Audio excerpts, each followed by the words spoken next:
All right, we're looking at the Hiya Toys Wolf Predator. I have filmed this twice and I've combined both videos to really show you guys this is actually a really good figure for the price that you're paying for.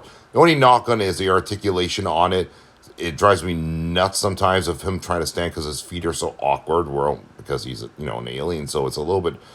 He's a little top heavy on the back there with his backpack, but other than that, a cool looking figure, man. Honestly, it was one of the best 4-inch aesthetically looking figures of all time.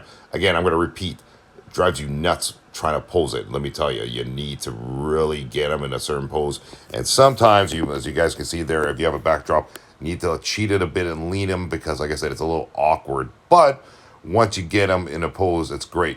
As you can see now, this is like oh my goodness, almost a year and a half ago when I filmed it back. So he's left one world to another world, as you guys can see. That's what predators do, right? They check their inhabitants, check worlds, and try to basically hunt.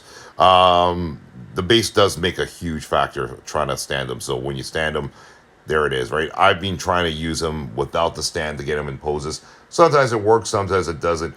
It's a frustrating figure, but again, for the price you're paying, the aesthetics on it, once you get into pose, it's one of those you just keep back and like look at it and you're like, yeah, it's a sweet looking figure, especially in the 4-inch scale. It's a little over 4 inches, probably like 4 inches and three, like somewhere around there.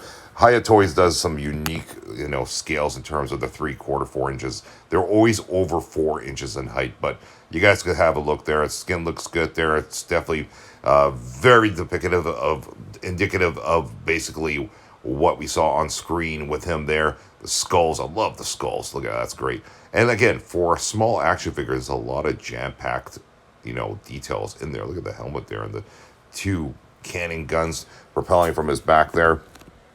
Very well sculpted. That I will give them. There's no doubt about it. For again, they didn't you know, cheap out on details. That is for sure.